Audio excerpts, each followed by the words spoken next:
Continuing education knows that at the end, students want to graduate, and we can help them do that because we take the time to really listen to their needs and we understand all the different options that are available across the campus for them.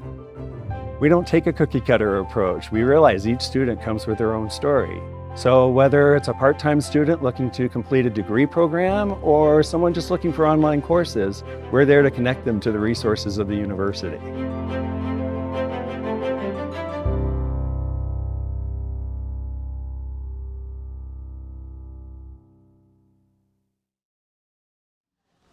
Hello, my name is Tyler Scripps, and for recording purposes, today is Thursday, April 11th. It is 10:30 a.m. This is panel number 17951, titled Colorado, the Quantum State. Before we get started, the University of Colorado Boulder, Colorado's flagship university, honors and recognizes the many ancestral homelands of the Cheyenne, Arapaho, Ute, and many other Native American nations. Their forced removal from these territories has caused devastating and lasting impacts. While the University of Colorado Boulder can never undo or rectify the devastation wrought on Indigenous peoples, we commit to improving and enhancing engagement with Indigenous peoples and issues locally and globally. We will do this by recognizing and amplifying the voices of Indigenous CU Boulder students, staff, and faculty in their work, educating, conducting research, supporting student success, and integrating Indigenous knowledge, consulting, engaging, and working collaboratively with tribal nations to enhance our ability to provide access and culturally sensitive support, and to recruit, retain, and graduate Native American students in a climate that is inclusive and respectful. One other thing I'd like to mention is that we want to be sure to get you a chance to ask questions. Here is how we'll handle the Q&A. We'll reserve the end of the discussion for that Q&A. We're using a note card system to receive questions from the audience. At any time in the session, simply raise your hand to request a note card and pencil from one of our producers. Please write legibly. If you are a student, please note this on your question card.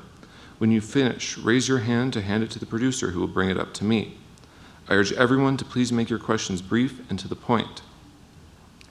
Now, I'd like to do a brief introduction of each panelist. For more information, you can find their full bios on the CWA website. Dana Anderson is a fellow of the Gilla Institute and a professor in physics and electrical engineering at the University of Colorado Boulder.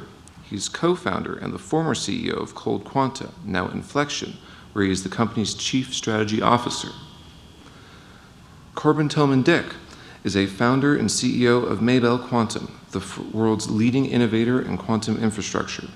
He also serves as the chair of Elevate Quantum, a consortium of over 85 quantum-focused organizations in Colorado and the Mountain West. Quick note about me: I'm a student, a volunteer for the CWA. I'm a chair for the Science and Tech Committee. I've been very excited about this panel, so I hope all of you are as well. And a note to my panelists here: I'm a little skeptical about quantum, so I hope you don't take it personally. I do, but he's more forgiving than I am. Well, 1 for 2 is good enough. So initially, can you both just give a brief introduction of what is quantum and why it matters to the audience?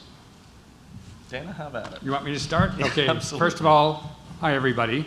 And we both want to encourage you to write questions. We know each other a bit and we see eye to eye. We'd like to hear from you. What is quantum? And also let me put under your radar screen, why is quantum important? Quantum mechanics, quantum refers to quantum mechanics, which are the laws of physics, the laws that govern things in the universe as we best know it. And why is quantum important? It's because anything that you do, any task, given a set of resources, quantum tells you how well you can do a task. And that doesn't matter whether the task is computing or measuring things. And the reason it's important now is because today's technology allows us to operate at what's called the quantum limit. And in the future, if you're not operating at the quantum limit, doing as well as it's something as the laws of physics allow you to, you won't be competitive because other people will. And that's why quantum is important. It doesn't tell you everything about what quantum is, but I'm going to hand it over to my colleague here, Corban, to give you more insight. Yeah, absolutely. I think that's a really important perspective on it. You know, the world as we know it today has two separate laws of nature that govern it, that we understand relatively well. The laws of classical mechanics, those are the things we all use every day. You throw a ball up, the ball comes back down. Everyone's used to those. They feel intuitive, they feel natural. There's a second set of laws, the laws of quantum mechanics, that govern things that are extremely small and extremely cold. And we don't interact with those on a day-to-day basis, consciously, but they are as good at predicting outcomes as the laws of classical mechanics. And right now, as a civilization, we are at the very beginning of a journey where we can start to leverage this second set of laws of nature to do things that would be unimaginable with only the laws of classical mechanics. We already use quantum on a regular basis. We aren't really aware of it, but a laser is a quantum phenomenon. That's really relevant to our lives. The clocks that run the GPS satellites that allow us to not only know where we are when we're navigating, but keep all of the clocks synchronized in our network switches and things like that. Those rely on quantum phenomenon. MRIs rely on quantum phenomenon. So we're already beginning to leverage some of these things. And in the next few decades, we're going to begin to leverage them in much more profound ways that transform civilization as much as anything we've ever done as a species. So quantum technologies are going to be as important to the next 100 years as transistors or cellular technology or radio as those were to the last 100 years. And we, Dana and I on the stage, CU as an institution, Colorado as a state, are at the foundation of that process and building a really exciting future. Well, that does sound very exciting. Briefly before the panel, you had both mentioned that you took very different roles in getting to where you are today. Could you kind of describe your path briefly on how you got where you are, even though you've ended up at kind of a similar place? Yeah, I think Dana might be offended to hear we ended up at a similar place because he actually knows what he's talking about. I apologize. No, but we are sitting next to each other. We're at a similar place. So I'm of the two of us, I'm the one on the straight and narrow. I was born from a physicist. My father was one of the physicists on the Manhattan Project. In academics, we refer to your academic lineage. So the person that was your PhD advisor, you call your academic father. His or her PhD is called their academic father or mother, and that would be my grandfather or grandmother. And you will have heard of my great academic grandfather, that was J. Oppenheimer. So my whole pathway has been in physics, and in 2007, it became very important to me to try to have put quantum in other people's hands, and then I founded this company called Quanta, now Inflection. Yeah, and my path could hardly be more different. I studied mechanical engineering and economics. I spent 10 years as a strategy consultant at BCG. I made partner there. The whole time I was at BCG, I was working on what business considered cutting-edge tech. BCG is? Boston Consulting Group. Thank you. It's one of the three big strategy consulting firms. And so I did, mobile wallets cases in 2012, 2013. I did a bunch of AI-enabled app development. I did, augmented reality work. And in 2017, I did a case for a company working on quantum. Big company, you all know their name. And for the first time in my entire career, I realized I was jealous of my clients. I realized that the work that they were doing was going to transform civilization in profound ways, and that as a consultant, I was on the outside looking in. And I didn't want to stay on the outside looking in, but unlike Dana, unlike my co-founder, candidly, I'm not a physicist. I'm not going to be the one to move the needles on the fundamentals, on how to make a better qubit. But what I could maybe help with is giving physicists the tools they need to succeed. And so that's where Maybell came from. We build quantum infrastructure. If you Google a picture of a quantum computer, you're going to see this beautiful golden chandelier. Not Dana's quantum computers, but most of them. You'll see these. Everyone loves to take pictures next to them. They're very shiny. They're very exciting. That chandelier, I'm letting you in on a secret, that's not a quantum computer. The chandelier is a refrigerator. And my company makes a refrigerator. The quantum computer is a little piece of silicon that fits in the palm of your hand and lives at the bottom of that chandelier. And in order to work, you have to get it extraordinarily cold. You can do that using lasers, like Dana does, or you can do it using the big chandelier, like IBM and Google and a number of others do. But there are these different approaches to make it so the noise of nature gets quiet enough that you can create, maintain, and manipulate these fragile quantum states. And so while our paths into the industry have been pretty different, I think what we share is this vision of what quantum can do for humanity going forward. And in a way that I've never had before in my career, a feeling that the work I'm doing every day is fundamentally contributing to the future of civilization in a way that hopefully makes it a lot better. Yeah. Thank you. Getting to kind of the name of the panel here, Colorado the Quantum State, what does that mean? We've been built as a quantum state, a quantum hub. Can you describe that a little bit? I'll jump in on this one. Let him start, and I'll follow. Go ahead, Corbin. So, back in the 1950s, 1960s, the federal government wanted to keep a lot of our most important technology progress as far away from the Russians as possible. So you had Los Alamos, you had Sandia, you had NIST here in Boulder. And those three institutions were some of the first institutions to leverage quantum to do useful things, and became a foundation that now has turned Colorado into the world's leading epicenter for quantum technologies. Now, what does that look like? Well, since 2000, we've had 4 scientists here in Colorado win Nobel Prizes for work in quantum. That is an astonishingly large number. But as importantly as the fundamental science, we have more companies here doing quantum work than in any other state, as measured by QEDC membership, which is a Quantum Economic Development Consortium, this big federal organization set up to convene quantum. That's not a per capita number. We've got more organizations working on quantum here than in California. That's shocking. We have more quantum jobs here in Colorado than in any other state. And recently, the Department of Commerce designated Colorado as one of 2 tech hubs for quantum. And hopefully that translates in the next few months to $150 million to really accelerate the industry. But we are an unmatched ecosystem in terms of the density and the application of quantum, going way beyond quantum computing, by the way, into sensing, timekeeping, networking, these other technologies that are also going to benefit hugely from quantum. And let me just give you one example of something that at first may seem pretty mundane, but roughly 200 meters away from you is the world's most quantum thing today. And the world's most quantum thing today is, as I say, a little bit mundane at first, is a clock, something that keeps time in principle.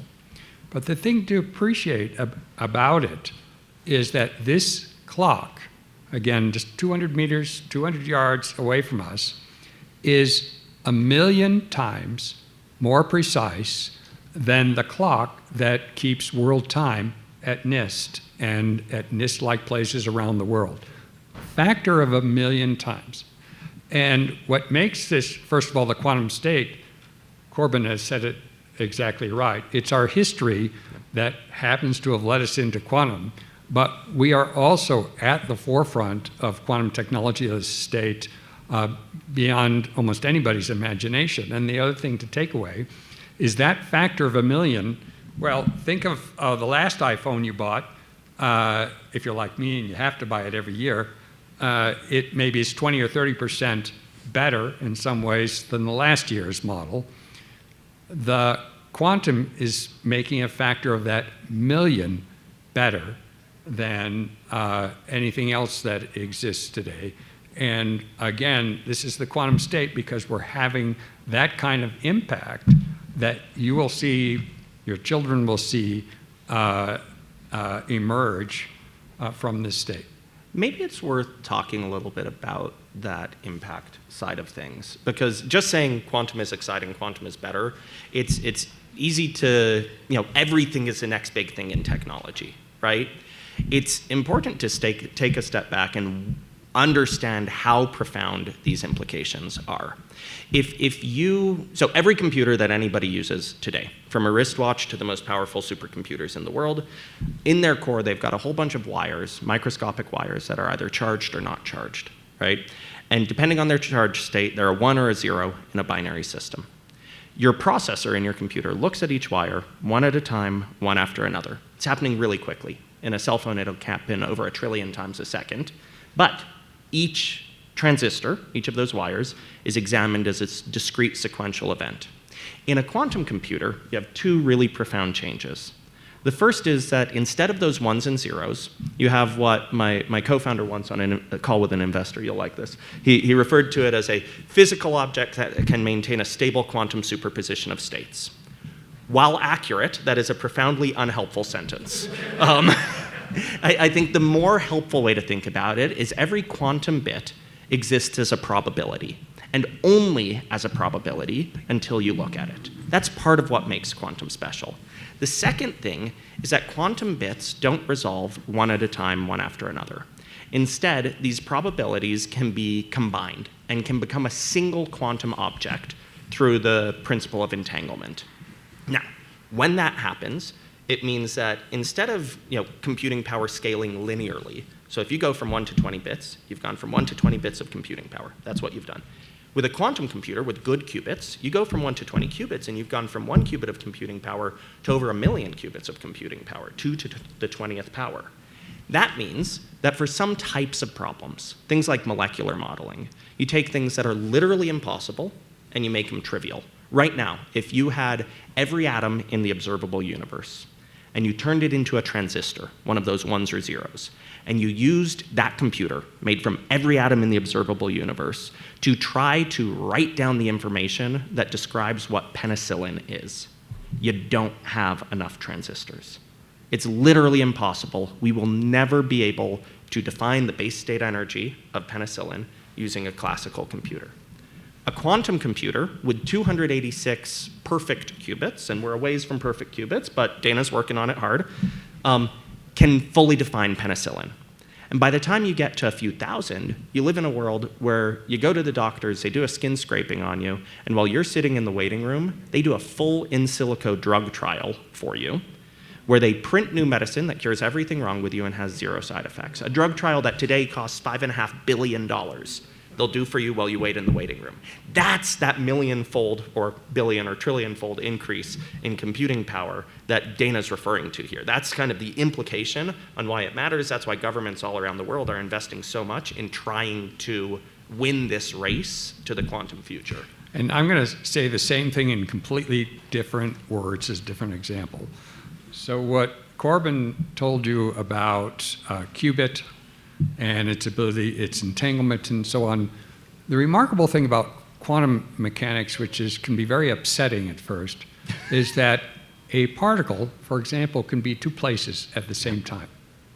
It's not here with 50% probability and here with 50% probability. It is in both places for all practical purposes. But if you look, it goes away. It's only in one place. That's really spooky. That is the spooky part of quantum mechanics. But as far as we know, and we gave out Nobel Prizes recently for people that put that to the test as far as humanly possible to verify that fact. And to put a different spin on what we can do with quantum, not compute. So I want you to appreciate that many people follow the word quantum with the word compute. Quantum actually applies to many other things, sensing, timekeeping, all kinds of things. And one of my personally favorite projects now is to develop what's called, funny word, a gravity gradiometer. It will be put in space, orbit the Earth, and measure the Earth's gravity. And you think we kind of know the Earth's gravity, roughly speaking, because every time You jump up, something falls down. But if you can measure gravity very precisely, you can measure, for example, the melting of the polar ice caps, the shift in water as it rains, as glaciers move, things like that. And that allows us to say a lot about climate change. So it's not just about computing, it's about really changing our technological capabilities in many, many aspects. And as I give a talk often, the title of that talk is Quantum in the Kitchen, because today, it's no big deal. You have a cell phone in your kitchen. You actually have lasers in cell phone in your kitchen as well. 30 years from now, quantum will be sitting next to your toaster. We don't know exactly doing what, but if we look at what happened to transistors, if we look at what happened to lasers, they're sitting next to your toaster, more or less. And in 30 years, that's where quantum will be as well. That's pretty good. Okay. Are you still a skeptic? We can keep going. No, I think you're starting to win me over. Yeah, This we seems probably like have some the place to questions, which is go. great. Yeah, I've got some student questions here. Some people are struggling to understand quantum computing and kind of and learn about the technology. What could be done to improve education, make it a little more approachable to the general public and to students? I think you're the expert there. Oh, yes.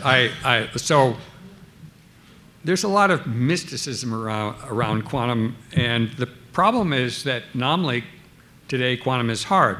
You also don't really know how they make transistors inside of this thing. So what I strongly believe in, and Inflection is doing its utmost to do, is bringing quantum where you can start to play with it. You can sign on today and use, for example, the IBM quantum computer and quantum computers that are on Amazon Web Services. I want to encourage you to do that. But you can also do our kind of quantum, for example, with atoms. We've also placed technology on the cloud. And so for students, I want to encourage you to Google the word octant, O-Q-T-A-N-T. It has to have a Q in it.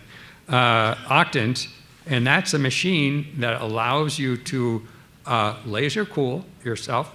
There's a piece of hardware, just a couple of miles away from us, that allows you to cool atoms to a remarkable 100 billionths of a degree of absolute zero. All right, very, very close to absolute zero. And you can do that by online access, and then you can play with a quantum state. You can divide it in two, you can make it show up in two places at once. All the things that you hear about quantum, you can start to play with. So Inflection and a few other companies around the world are very much focused on providing educational tools. Why? Because, well, we want to hire you, right? And we want you to become equipped. But more importantly for me, I think that quantum will be as much a household word and familiar to you as gigabit. And those of you who buy a gigabit or a terabit or many megabytes of memory, in my early days, and maybe in some of the parents' early days, that was foreign jargon. Now it's everyday jargon. Quantum will eventually be everyday, and companies like mine are working very hard to bridge that gap between where we are today and where we want to be. Also, there are a number of texts out. One of my colleagues was an author on a book called Quantum for Babies. So don't be embarrassed. That's a good place to start. And there are plenty of books called Quantum for Dummies, et cetera, et cetera. The other thing that's a follow-on is, do you have to know quantum mechanics to do quantum? And the answer is absolutely not. Basically, you can have it at your fingertips, or you can get a job in it without ever having what we physicists call solving Schrodinger's equation. You don't even have to do math to understand and be able to do quantum. Now, I happen to like math, and many of you might like math as well, so it's a blast, but you don't have to know it in order to innovate, think, and play with quantum stuff. Yeah, I mean, if you look at my company, 80% of my employees are non-physicists, non-PhDs. These are welders, machinists, technicians who are building the stuff of quantum. None of them, and myself included, know how to solve Schrodinger's equation, and none of us have to, but we do know how to build stuff, right? I've hired people from stereo companies. I've hired drone hobbyists, who can solder small wires together reliably, and they're now building the stuff of quantum and as much a part of the quantum industry as the folks who have spent their careers with chalk on their fingers solving equations. Both of those pieces are necessary. Both are building the future of quantum. We absolutely need people to pursue PhDs in quantum. This industry is going to be transformative and profound. The best numbers out there right now are $3.5 trillion worth of value will be unlocked by quantum. For a little perspective on that number, that puts it between the healthcare industry and the US financial services industry, right? So that's a huge number. As importantly, that number is like somebody in the 1950s saying, this is what computers are good for, right? We don't know all of the stuff this will do, and getting there is gonna require a bunch more people with PhDs in quantum physics and adjacent areas in order to make this happen. And if you're passionate about that, and if that's what you wanna do, good, please do it. But if you like to build stuff with your hands and you like to, you want to be part of this industry through law, through ethics, through policy, through mechanical engineering, through technician work, we also need a lot of people doing that stuff. Everything. And there are a whole bunch of pathways into this industry. And again, we're at the very beginning of this journey. Yeah, I've got a student question here. What would you say are the toughest challenges in the world of quantum computing at the moment? Each of us probably has one. So, there is not yet, despite all the noise and hype, there is today not a single working quantum computer that's doing anything as advertised. And there are about, today, depending on how you want to count, 5 completely different ways of building a quantum computer. They all have, every single one of 5 different ones. So IBM and Google use one approach. My company, along with Atom Computing here in town, along with a couple of others around the world, use atoms to try to make a quantum computer. There's a company in town called Quantinuum and IonQ that uses ions. There's people that uses light. We all have, in some sense, the same problem, which is it's a very difficult engineering problem. The physics is actually kind of done, and it's about getting control over qubits. And it's just darn hard. In the case of superconductors, which is related to the infrastructure that Corban works on, it's getting superconductor transistors to behave very cleanly, without noise, very quietly. In the case of atoms, it's getting them cold and getting them under a great deal of control using laser beams. In the case of ions, it's similar to atoms. In the case of photons, it's really very different. It's all about getting rid of noise, believe it or not. And it's always an engineering as opposed to a hardcore physics problem. Want to add to that? Yeah, I mean, if you look at computing, the thing that humans are best at, there's actually an objective answer to this, and it's building transistors. There's nothing as a species that we've gotten better at. If you take a transistor, you change it from a 1 to a 0. These are these charged wires we were talking about earlier. They're the core of all computing today. You change that transistor from a 1 to a 0, you put it on a shelf, and you walk away for 1 trillion years. When you come back, that transistor statistically is doing exactly what you told it to do. With a quantum computer, superconducting qubits, you tell that qubit that you want it to have a 60% chance of being a 1 and a 40% chance of being a 0. You want it to have that superposition. You turn around for about 50 microseconds, and all of that information is gone. It stopped doing what you told it to do.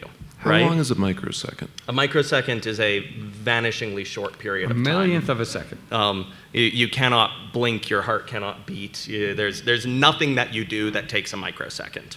So it is truly a vanishingly short period of time. Now, you can actually accomplish a fair bit in microseconds when you're talking about compute, but it's not long. Similarly, getting back to transistors, we, at this point, have built more transistors than anything else, right? It's 13 sextillion transistors. I was talking to I Dana had about asked what a this morning. sextillion was. Yeah. I lost. I think it's to the 21, but I'm not positive. It's an unimaginably large number. Here's how large that number is. You go back to the first human ever born, 200,000 years ago. We have, since that human as a species, taken fewer breaths than built transistors, right? We have built a lot of transistors. We are really good at that. Right now, the biggest quantum computers in the world have a few hundred, maybe 1,000 quantum bits. Right? Those are small numbers, very small numbers. And those qubits are pretty lousy qubits right now. Right? They don't really want to do what we tell them to do. We need to get better at all of that before we live in a world where we're sitting in the doctor's waiting room and they do the drug trials. Now, the good news is the first transistors were used in hearing aids and radios and used in single digits, right? Just a couple transistors in a sensing application to solve a useful problem. And we're already seeing that in quantum. A couple qubits or other quantum devices. There's a company here based at CU called LongPath that uses a frequency comb, which is a quantum device, and they basically can set up a tower, and if a cow farts on the horizon, they can sense the methane from it, right?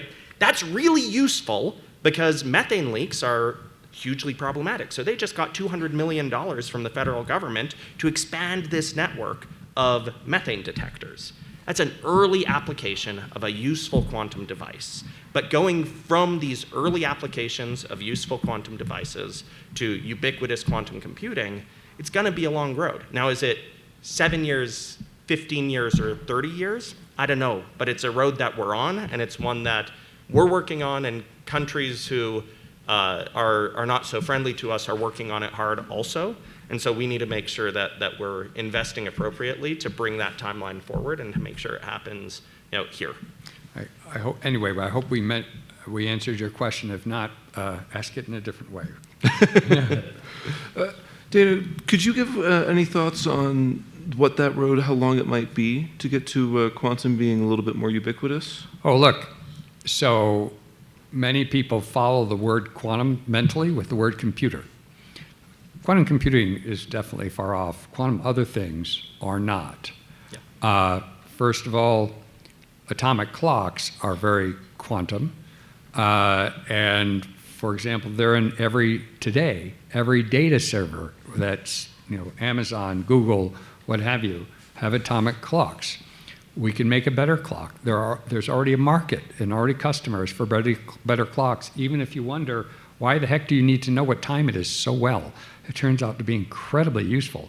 Did you know that every single financial transaction ever made, whether you're at a cashier by a Starbucks or you're doing high-speed trading at a financial institution through the internet, is time-stamped? And those timestamps is itself a huge business.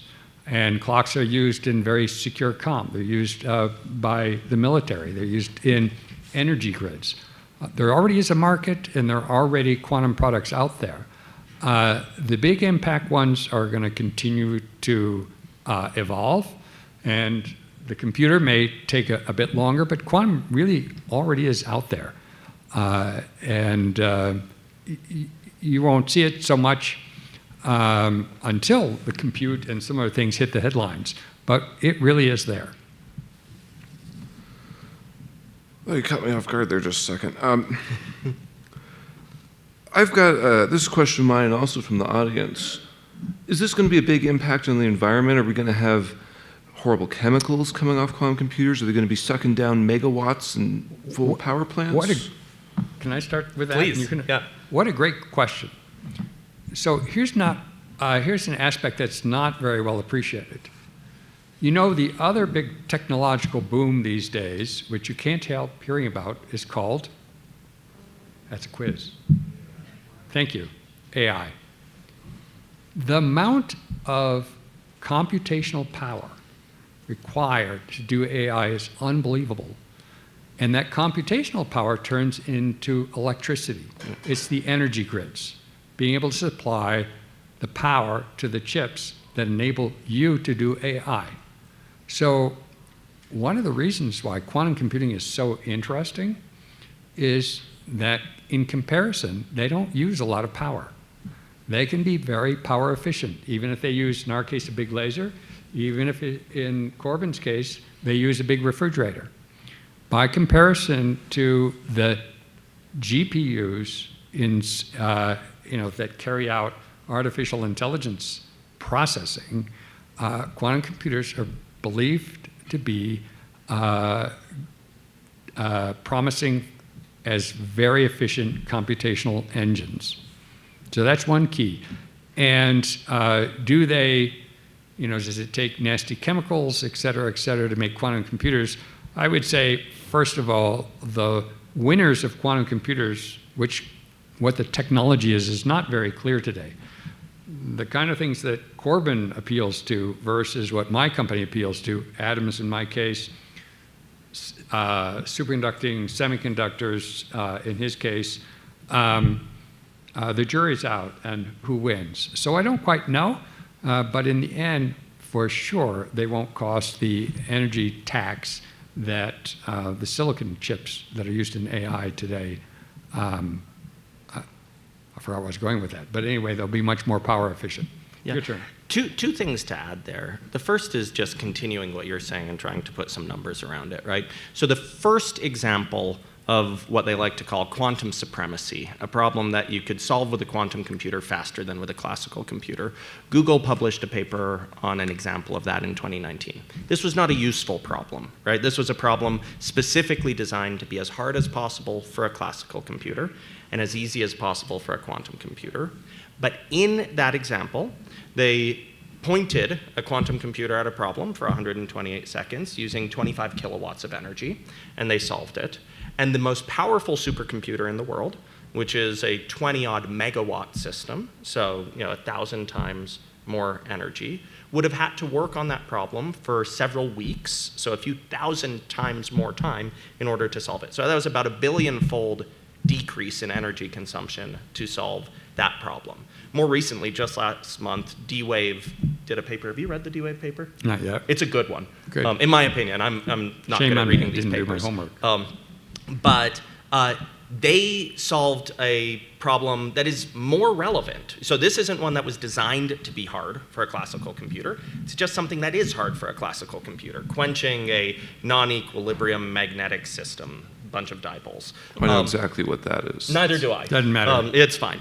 But it's a generic problem that's very hard for a classical computer, and they, in a couple seconds, solved something that, by best estimate today, and again, this is something that we've tried to do with classical computers, would take the most powerful supercomputer in the world somewhere between 100 million years and 1 billion years, right? So that's that energy savings that Dana was referring to.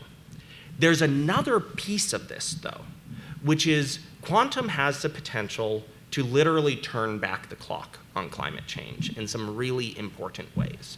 Right now, 3% of global greenhouse gas emissions are associated with the production of ammonia for fertilizer, right? It's critical that we do this, otherwise we couldn't have 8 billion people on Earth, but it takes a lot of energy. Now, we know that it's possible to synthesize ammonia using about 99.99% less energy, because bacteria do it. But we don't know how they do it. And I expect, and I could be wrong on this, but I'm willing to say it from a stage, I expect that the moonlander moment for quantum will be when some company, Dana's company, Google, IBM, Amazon, one of them defines the Hamiltonian, explains the full structure of ammonia in a way that allows us to take this 3% of global greenhouse gas emissions and turn it into effectively zero. That will drive trillions of dollars in value over the course of many years, and it'll drive enormous impact on the environment. Beyond that, there are things like lithium-air batteries or zero net energy carbon sequestration catalysts, things that we know should be possible in nature, but we don't know as a species how to make them yet, that quantum will allow us to do. that when we talk about it fundamentally changing civilization, this is what we're talking about. We're talking about the biggest problems for the world today becoming things that we just don't have to worry about anymore because we have full access to the relevant information to solve them fully. Now, that's not happening quickly. Neither Dana or I wants you to leave here and say, Corban said that quantum's going to solve all these problems next week. No, this is going to take time, but it's a change worth pursuing and investing in. And it's why both of us are doing what we do. I'd like to go back to something you said earlier, Dana, about AI. Are you telling me that Skynet is what you're doing? Are you working on that? No, but ask your question more fully if you want me to say more on AI. What will what kind of advancements should we be expecting as computing through quantum becomes more popular and more prevalent? So first of all, for me, AI comes in two flavors. Most of what you hear about is called big data AI. When AI is telling you what you would probably like to watch this evening on TV, that's big data AI. And who's ever supplying your television entertainment has put a lot of energy into collecting a lot of data but that have a lot of people like you.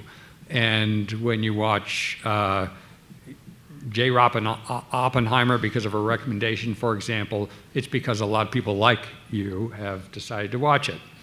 That's called big data. There are places where quantum will play a role in that kind of AI, but there's another kind of AI, and that's making things work very well. It's making things, taking in long sentences, for example, and understanding a word in a sentence, what it is because of the context around that word. Or it's getting a system for navigating in space between the Earth and the Moon to do that very, very precisely. And AI and machine learning have big roles to play together with quantum in two ways. One, quantum is complicated, very complicated even when you are good at it.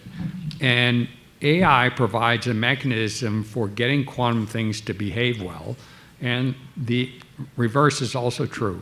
Quantum, in some cases, can be made to utilize AI in ways that you just can't or don't want to or just don't make sense for a quantum system. Again, in sensors, for example, making sensors perform well, you can use AI, and getting sensors to help AI systems will be a big future role for quantum.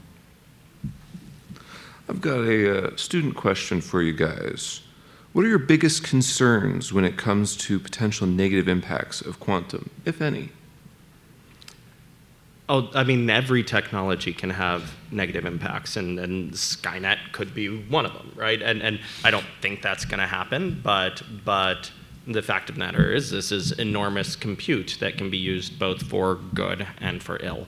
It'll help us understand the nature of the universe, but if a bad person understands the nature of the universe better, they're better at doing bad things with it, right? It's part of why I think our investment in quantum today and in building up the foundation around that so that the quantum future is one that is inclusive and just and equitable, so that we have frameworks around quantum ethics. I think all of that is essential, and it's essential that we do it now so that we don't end up playing catch up once the horse has left the barn, once this technology has gotten away from us. That's actually something that fascinates me about the evolution of quantum actually around the world. Quantum is on the minds of government in just about every country that is oriented towards technology. And very early on, that is now, there are entities that worry about quantum standards, about ethical application of quantum, about quantum law. And in fact, there is a consortium in the US called the Quantum Economic Development Consortium that was stood up by the first quantum initiative in the US, so by the US government. And they have groups that worry about these things and collaborate with other similar consortia around the world to get a leg up on the ethical issues, the concerns, the legal issues, the concern for export and how we manage to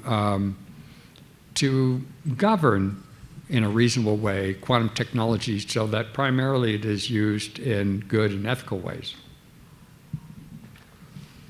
So you both own companies. You've got some financial requirements going on. How commercially viable is quantum right now? Who are you selling to? And if you're up to it, who's more successful? They're very different companies. I don't think that the success can be measured in the same way across the companies. My company's an infrastructure company. And so we are selling picks and shovels in the quantum gold rush. We're Levi Strauss while other folks are mining for gold, right? And that is the entire focus of my company, which is great from a business perspective. It means we build stuff for a nickel, sell it for a dime, and get to make that difference in profit, right? And that's something that we can already do today, and we're small today, but the market for what we're doing is already billions of dollars, and we are rapidly growing and taking share from our competitors around the world, and pretty well positioned to define this space, right? We've done some innovative things that make our products better. That's very different than the problems that Dana is trying to solve. I have to laugh, especially for students. I've had many come up and said, I'd like to start a quantum company. And I've often said, if you want to make money, don't start a quantum company. And the joke is that the company, I'm not sure if actually that's made by Pop Sockets, but there's a company that makes this little piece of plastic that goes in the back of your phone so you can hold it. They're called Pop Sockets. They are a Boulder, Colorado company. My company was expanding and moved into one of their buildings. They're a $200 million company. They make something for about 80 cents and they sell it for $10. That's a good business model. Co-Quantum, my company, was started in 2007 before it was referred to Quantum, and we were profitable by year 3 selling things.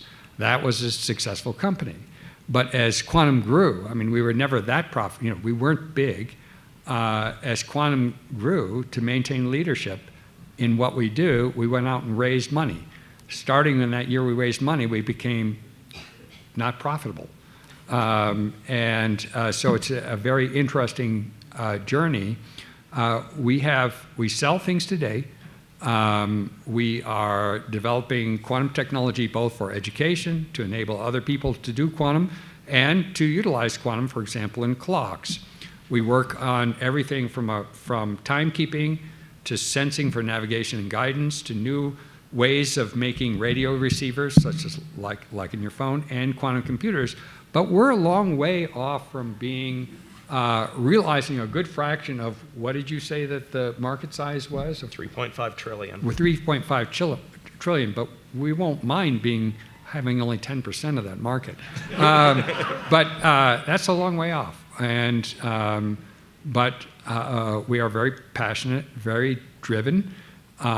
Who's more successful?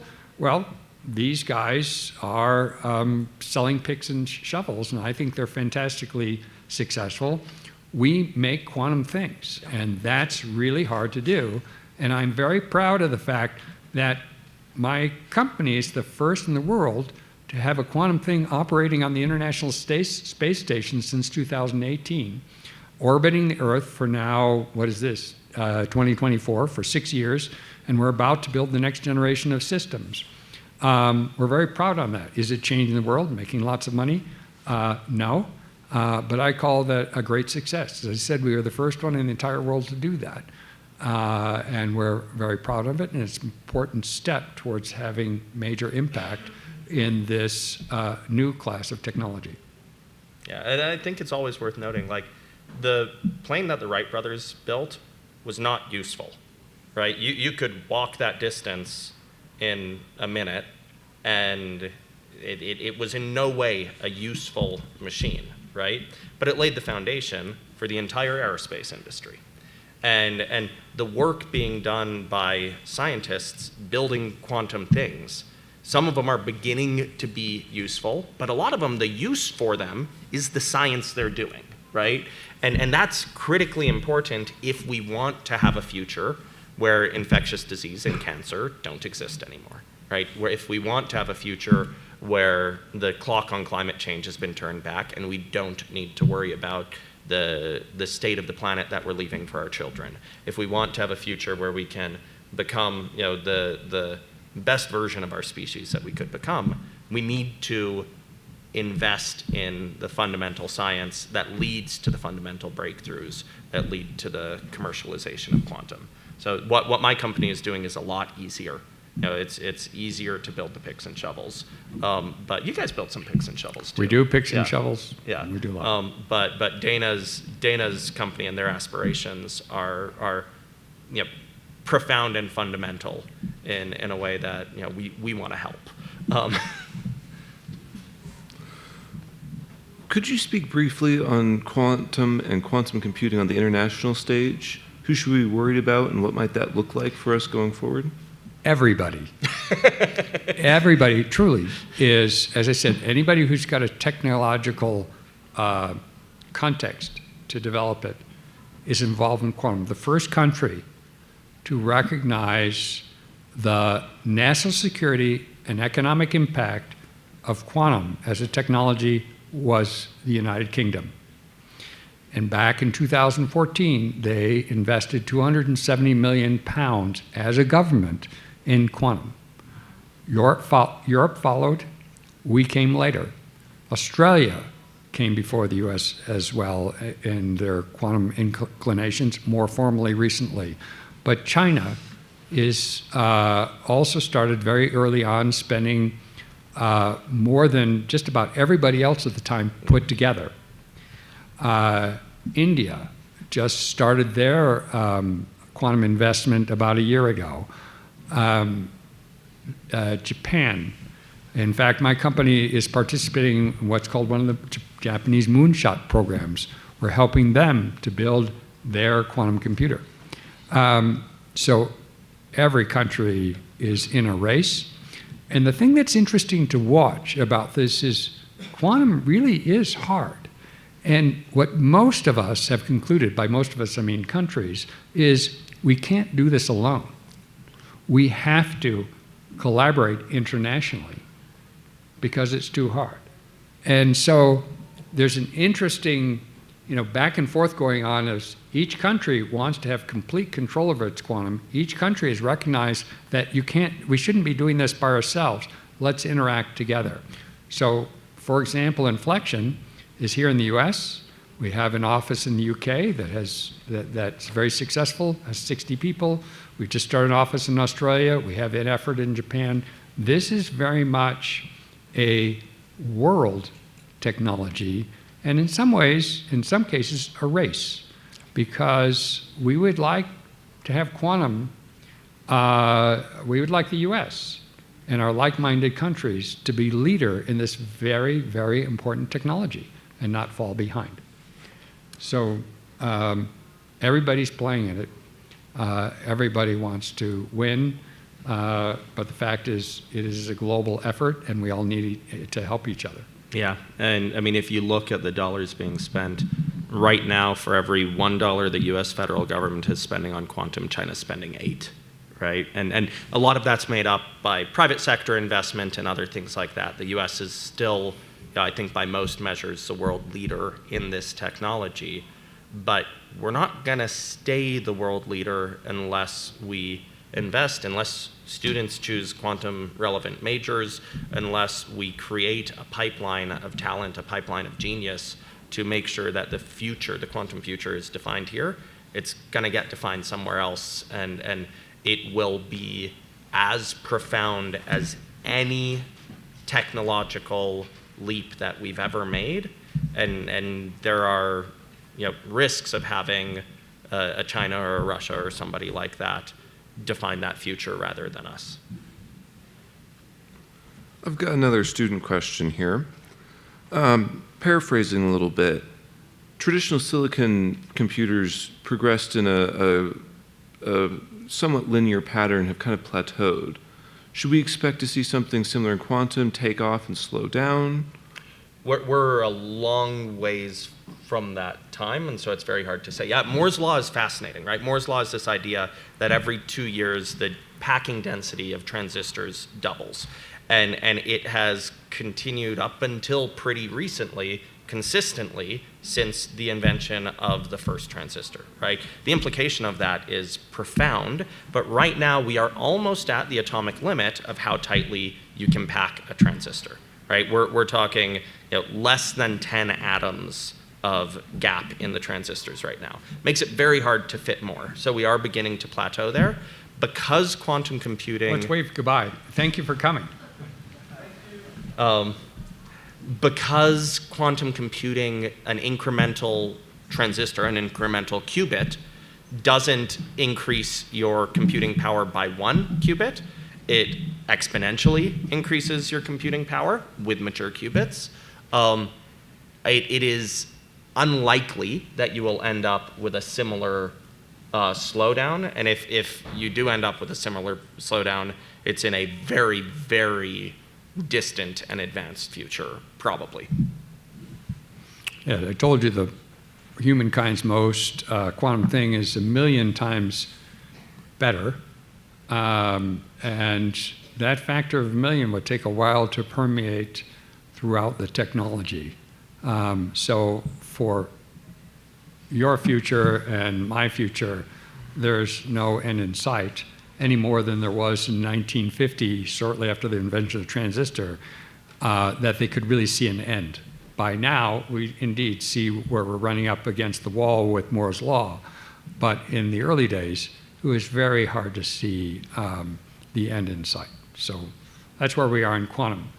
And there's one other thing I'd like to add to that question. If you visit Corban's company, Maybill, or mine, Inflection, you would say, well, that's really cool and fancy and modern. The way you need to think about quantum is everything that you would see or think about today is extraordinarily primitive. Yeah. That's the way you have to think about it, and because we're early days.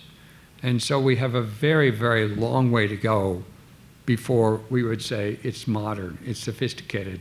The way that we think of iPhones and their competitors as modern and sophisticated. That's a long way off. It's coming, but a long way off. Would you like to spend a couple of minutes, just, is there anything else you'd like to discuss? Sort of anything we've missed so far? Anything that you'd like to highlight about each other's businesses, perhaps? Well, I want to tell you something. So we had breakfast together this morning because we live... It's been too long since we caught up. Yeah, it's been a long time since we caught up. You know, one of the things I want to say is I hear often, my wife is also a professor here, by the way, and we hear often the phrase work-life balance. And for me, that's a very strange saying because for me, in what I do, life is very much intermixed with work. And actually at Inflection, and I suspect also at Maybill, it's true that one feels you're doing something useful and having impact. And for sure, that work is part of life and the satisfaction of life. So that's one thing I want to say about our companies is it's very clear to us, even if it's early days, and even if some things give us, would give us heartburn because it's not easy to start a company and make it work and try to make a profit and so on, we're very much aware that we're having an impact. And that's how we're trying to move the needle on this world. And it's a very good feeling. And so for students or your children and so on, it's an exciting time in quantum because it's very early days. And there's a sense that something is happening. And it's very satisfying. Yeah, I think that's right. What you said this morning really resonated with me. When BCG was a great job. It is a group of the smartest people you'll ever working on the hardest problems that companies have. You're never doing something boring. And while I was there, I constantly was striving to figure out how I could, have a life.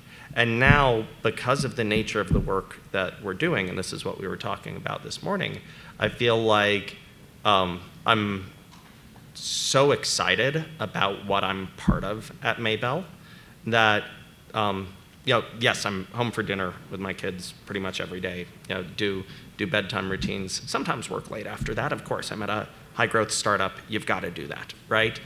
But it doesn't feel like an alternative to what I want to do. It is what I want to do.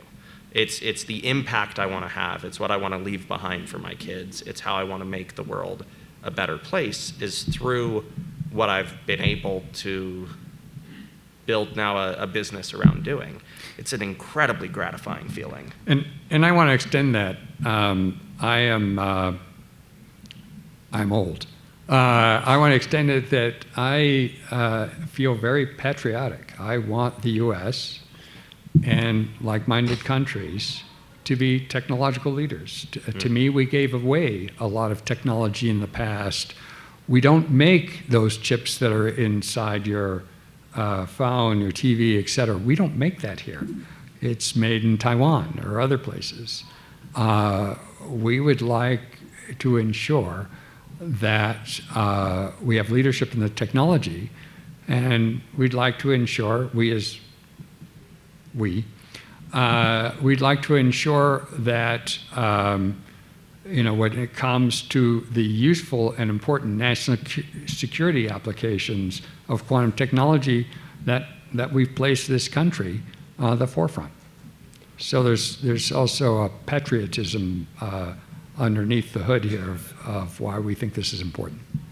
I'm glad you mentioned cybersecurity and those sort of concerns just now. What kind of threats are there to that? Should I worry about my bank account getting hacked from quantum? I every day, there is a machine gun of attacks on just about any computer that sits in any place. And cybersecurity is a huge concern. When I said national security, cybersecurity is certainly a portion of that, which is incredibly critical and problematic. But I also mean the defense of our country. I also mean intelligence security, not just cyber, so all kinds of aspects of security. But cybersecurity is on the forefront of the battlefield these days. And it's absolutely frightening. You think spam is bad. We're being attacked constantly, and it's only going to get worse. Will quantum actually impact that anytime soon? I personally don't think in a big way anytime soon. It'll still be very much a classical defense. However, there are ways, for example, of communicating with the help of quantum physics, which is very, very secure. And it's a nice example of something that Corban said a few minutes ago. The first country to demonstrate a quantum communication with a space element to it was China. In a very competent, very good paper on secure communication in space. So that says that says a few things. One is, again, we're not alone in doing this. Two is security, in this case for communication, is in the top of everybody's list, and cybersecurity in particular. I'm just saying that in the short term, I don't see quantum having a big impact on cybersecurity, but other aspects of security indeed. Yeah, so people talk about how quantum computers will crack all encryption, and they will, but by the time you have a quantum computer big enough to do that, It's big enough to do a lot of other really, really important things too. We're a long ways from that. Now, there is vulnerability today to what are called harvest now, decrypt later attacks, right? A lot of things you only care about them being secret for a little while. Other things, if they're secret today, you kind of want them to stay secret 20, 30 years down the road. Those ones, we need to start applying quantum safe algorithms to them. We think there are algorithms that are also resistant to quantum attacks. And the federal government is prioritizing their own databases to say which ones are going to get this extra layer of security on them. But that'll happen eventually. But that's a very distant quantum future. And most of the stuff that Dana and I have talked about today, with the ending of infectious disease, the reduction in greenhouse gas emissions from production of fertilizer, all of these other things, those are going to happen first and change the world for the better. And guess what? The encryption algorithm that you were using 15 years ago can also be cracked by any computer today. Right? We're used to updating encryption algorithms. We'll be able to do that with quantum also, but it's certainly something that we don't want to be late to that party, because it does matter. It's just a ways out. In our last 3 or 4 minutes here, I thought this question from a student was a great kind of ending note. In simple terms, what is quantum? What do I tell my grandparents at the dinner table? Quantum is the science of the very small and the very cold. That's what I would say. Yeah, I would differ a little bit, because fundamentally quantum doesn't have to be small. It's more practical when it does. One of the Nobel Prize in 2001 was given to Colorado scientists Eric Cornell and Carl Wyman for creating what was then the largest quantum state, which was almost as big as a human hair. Still small, but hardly much bigger than an atom. So I think as time goes on, we may get larger and larger control. What is quantum? It's not an easy question, because the inherent nature, and let me give you an example of that. Just about every object, every particle, every atom, every electron has 2 ways of being thought about. One is as a particle, ping pong ball, and one of them is as a wave, the wave in an ocean, or the acoustic waves that are receiving at your ear. And it's called the quantum mechanical duality. Another thing that was related to my colleague's Nobel Prize work is the fact that you take atoms, think of them as ping pong balls, and you take 2 clouds and you have them merge. Now, if you had 2 clouds and really thought about that, they would just be sort of 2 clouds. But when you merge 2 clouds of atoms in this quantum state, suddenly parts of the cloud go absolutely away and other parts get much stronger. That's the wave behavior of ping pong balls. And physicists who are experts, and I'll consider myself an expert, don't really get into the infinite loop of saying why, like your children might. They just do.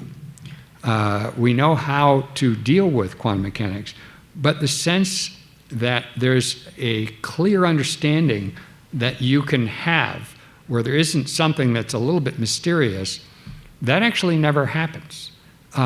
There is an absolute mystery in quantum for saying this thing is both solid, like a particle, but it also have wave properties, and which is useful to thinking about depends on how I use it. So what is quantum? It is this dual way of having to think about things as waves and as particles, which is never really resolved satisfactorily. And you can make a lot of money, I suppose, as a philosopher on it, or write a lot of books, but it is inherently the nature of quantum, where it becomes very difficult to say, well, it's just like X, except. And in fact, there have been quite a few Nobel Prizes in some recent ones for proving that there's not something we don't understand somehow inside of particles. Quantum mechanics is a complete, apparently, description and with that complete description is what I'd call an inherent stress about having two views that are never completely resolved. The magic never really quite goes away. It's kind of unhelpful until you do it enough where you just get used to speaking the language, and then you can solve problems, but you can't explain it to the kids so that they're happy and say, now I understand. Now you see why I say small and cold. Yes. Yeah. I'd like to refer back to the simple terms. He's right, by the way, 100%, and mine's more simple. Yeah. And on that note, I believe we're at time. So thank you for everyone being here. Hope you had a good time.